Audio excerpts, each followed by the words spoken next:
فاسألوا أهل الذكر إن كنتم لا تعلمون. Haya, hili swali mara nyingi sana lilikuwa likiulizwa na nimejibu maeneo mengi sana kwa miaka kadhaa. Ni swala ambalo la kubuni ambalo lina maelezo marefu sana. Kwamba kitu muhimu ni kwamba ikiwa mtu atatuma watu kwa niaba yake wakafunge ndoa, kumuolea kwa niaba manake. Kama ni mawakala kwa kukubali ile ndoa kwa niaba yake ambayo yuko mbali. Ina maana ndoa imethibiti kuwa ni ndoa sahihi. Japokuwa kiuhalisia sasa kwamba hayo yanazungumzwa si rahisi kutokezea. Kwamba yeye amekuja akatafuta akaona mwanamke akaona hivi na ule, maana kwamba wote wanaonekana tabia zao itakuwa ni mbaya, wote itakuwa ni watu wachafu katika tabia. Tayari ameshapata mke wa kuoa. Alikuwa aende kwa mkewe. Alikuwa ashuki kama kanashuka airport, anashuka wapi? Aende kwa mkewe. Kwa nini akatafute mwanamke kwanza azini ndio aende akatafute huyo mke ambaye kishaolewa kwa niaba yake tayari. Kitu ambacho hakiwi katika usahihi wake.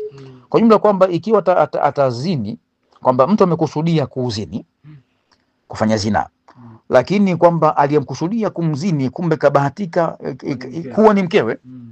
Kwa hivyo yeye kusudio lake ni kuzini na mwanamke kusudio lake ni kuziniwa. Lakini hawa wawili wote imeafiki hali hiyo kuwa kumbe ni wanandoa.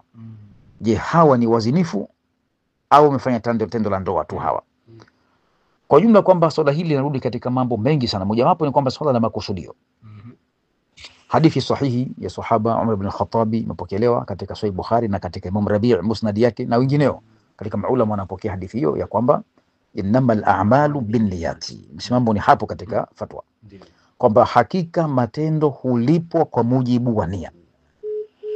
Sasa nia yake ilikuwa ni kuzini na amefanya tendo hilo kwa lengo hilo hilo la kuzini.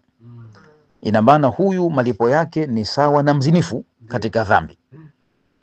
Japokuwa kwamba haimaanishi kwamba huyu atakuwa anafanyiwa hukumu zile hududi zile kidunia, kama vile mfano kupigwa bakora 100, kwa sababu ana shubha ndani yake kwamba yeye kafanya uzinifu kwa nia ya kuzini, lakini zina imekalia pale gani kwa mke.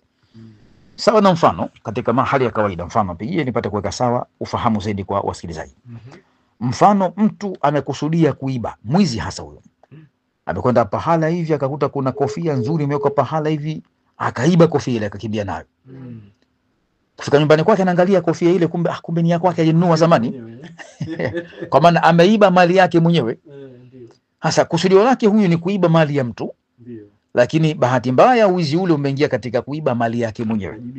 Aiwa, kwa hivyo atakuwa huyu ana hukumu katika ile dhahiri ya ndani kwa kusudio lake kwamba huyu ana kusudio la kuwa ni mwizi. Na dhamira yake ni kuwa mwizi. Kwa hivyo anakuwa anapata dhambi. Lakini haimaanishi kwamba ndo akate mkono kwa kuwa ameiba kofia ambayo ni makenia kwake mwenyewe. Kwa katika hali ya shubha panaondoshwa hukumu nyingine. Hadithi imesema kwamba au kanuni katika sheria kwamba idra'ul hududa bishubhat. Ondosheni kusimamisha hukumu kwa watu ikiwa kuna shubha ndani yake. Kama vile mfano mtu ameoa binti hakujua ni nani. Kujua baadaye kumbe baba yake alioa mke mwingine ambaye hakujua. Baadaye kaonekana kumbe kaoa dada yake huyu. Hakujua pengine.